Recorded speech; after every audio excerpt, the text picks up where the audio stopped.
So a little bit of history about my education and my early career and how I chose it. Well, I would say, first of all, I thought I was choosing, but actually my intention was to go to school to become a surgeon. So I went to Duke University and I studied biomedical engineering with the expectation I'd come out in 4 years with that degree and on my way to med school. So this is a 17-year-old going off to college for the first time with lofty dreams.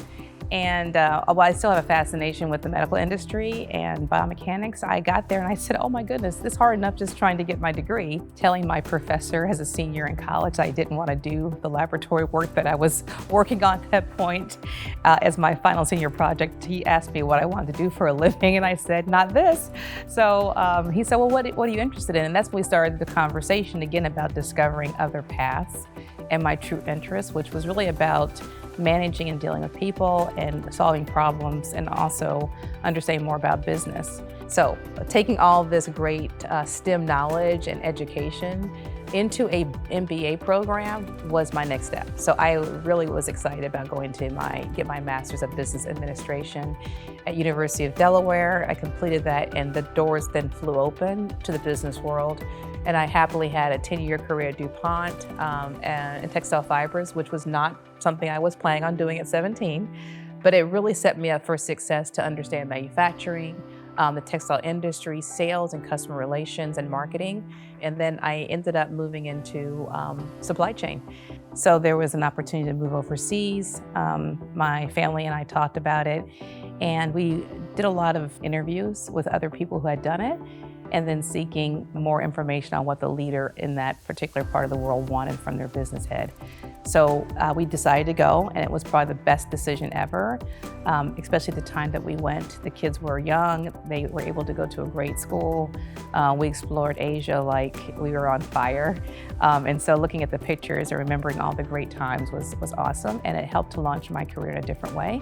And that opened up a whole nother level of things for me, inclusive of the business world itself, opportunities to grow and develop around manufacturing, which I do have a love for and I'm still involved in. But there's no way in the world I would have put myself here in Seattle at Starbucks doing supply chain back then. So it's evolved, but I've also networked and let people know that I want to grow and develop. And I've taken roles that were not really ordinary and somewhat risky and pretty hard. With that in mind, I also knew that I needed to build a safety net and network with people and then show up well. That's kind of the little history of Jacquelyn Howard. So I also have a supreme love for the community, and especially with junior achievement. And so that's why it's so important that you work hard, but you also network and you seek support and you seek feedback.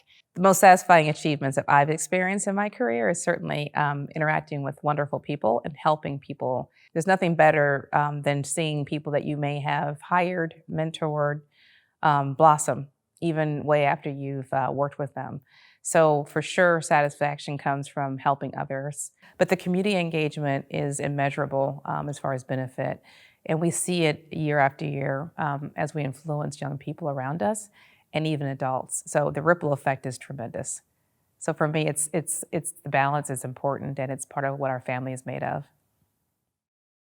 All of Jackie's accomplishments in the business world over the course of the last few decades is one that she is extremely passionate about sharing within her community. She is always looking for opportunities to translate and transcribe those skills in a business world to make it real to the students and community members that are genuinely looking to grow.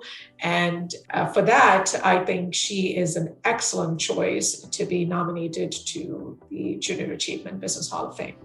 She always still manages to make every single person, including myself, feel like, they're the center of the world. I think that's quite important, not to lose the scale at which we operate at sometimes, the number of people that we touch. But being able to make an impact individually, one-on-one, is incredibly important. They are children and young adults that need to see people who look like them, they need to see people who are committed to them, and they need to see people who they can trust. Jacquelyn is the perfect person to do that because she creates a safe space for students to share, to dream, and to hope. And she's just a wonderful role model in that regard. She's motivated by her desire and ability to make a difference and to really improve the lives of others around her, be they family, be they community, be they church members, be they her sorority members. She is really motivated by how can I make things better? How can I leave this world better than I found it? And letting others know that no matter who they are, no matter where they are, that they matter and that they can make a difference as well. Hi, Mom. Hello to my lovely wife. Congratulations on your Junior Achievement Hall of Fame Award. We all love you. We're glad that you're getting this recognition, and we're very proud of you for all you've done. And we're very excited for you. They couldn't have selected a better person for this award. You're well deserving of it. You bring so much love and energy whenever you're working with people. Your loyalty is just unbelievable. So congratulations to you again. We love you. We love you, Mom. Bye.